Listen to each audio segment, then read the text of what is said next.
Hello guys, नमस्ते दोस्तों। खिचड़ी चूल्हे में रखने के बाद मैं चली गई थी कमरे में और अपने सारे ब्लाउज निकालने लग गई थी। मैंने अपने भाई को बोल दिया था जैसे ही खाना बन जाएगा तुम खा लेना, मैं तो नहीं खा रही हूँ। और मैं यहाँ पे मम्मी की अलमारी से अपनी साड़ी का एकदम मैचिंग पेटीकोट निकाली, तो ये मेरे पास था नहीं और मैंने सारा सामान लगा दिया जो मैंने यहाँ पे पहनने था। फिर मैंने यहाँ पे गई गर्म पजामा पहन लिया था, अंदर से एक इनर डाली थी मैं तब तक। और दोस्तों मैंने मीशो पे रेडीमेड ब्लाउज मंगाए, मुझे बहुत पसंद आया, एकदम स्ट्रेचेबल है और यहाँ पे मुझे 230 का पड़ा है, तो बढ़िया लगा मुझे, बिल्कुल कंफर्टेबल भी हो रहा था और मुझ पर अच्छा भी लग रहा था।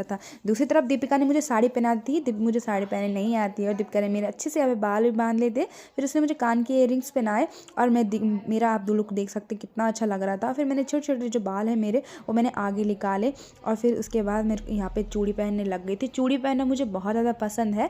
फिर उसके बाद दूसरे हाथ में मैंने पहन ली थी वॉच।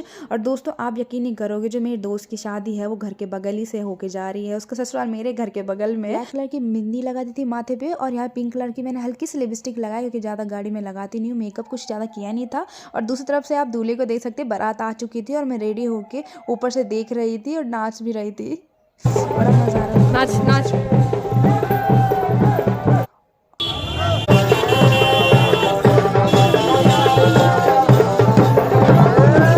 फिर मुझे यहाँ पे इतना देख के ना बड़ा मज़ा आ रहा था। मैंने सोचा जैसे ही यहाँ से दूल्हे की गाड़ी निकलेगी उसके बाद मैं भी निकलूँगी। सब लोग यहाँ पे नाचे गाए सब चले गए थे। फिर भैया आ गए थे, मैंने गिफ्ट रखा और यहाँ पे मैं उसे फ़ोटो फ्रेम दे रही थी। दोस्तों भैया आ गए थे मुझे लेने के लिए, तो मैं स्कूटी में बैठी, इसका गिफ्ट रखा और बीच में सांडों ने हमारा रास्ता रोक लिया था, तो कुछ देर हमें वहाँ पर भी रुकना पड़ा। मुझे तो बड़ी टेंशन हो रही थी टाइम पर पहुँच पाऊँगी नहीं, पर मैं पहुँच गई थी। दोस्तों पूरा देख सकते नीचे पे मेरे दोस्त का घर है जहाँ टेंट लग रखा है। और फिर मैं आ गई थी मस्त करके और फिर मैंने ढूंढा कहाँ है सिमरन। फिर यहाँ बहुत ज़्यादा भीड़ थी उसके कमरे में।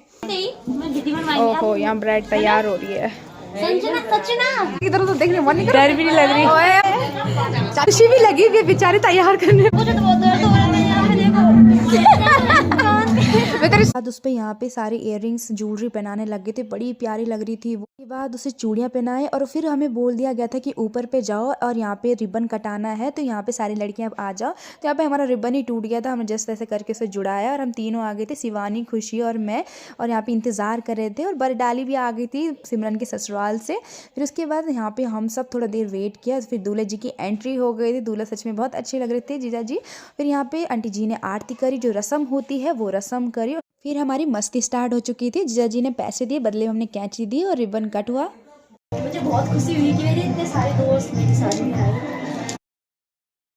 और सिमरन यहाँ पे प्यारी सी स्पीच दी। फिर उसका होने लगे थे यहाँ पे फोटोशूट और सच में बड़ी इमोशनल हो गई थी। हमने उसे चुप कराया, रोने लग गई थी, बड़ी प्यारी लग रही थी। फिर हम तैयारी करने लग गए थे यहाँ पे जयमाला की, और जयमाला भी मस्त करके दोनों ही बड़े साथ प्यारे लग रहे थे। आज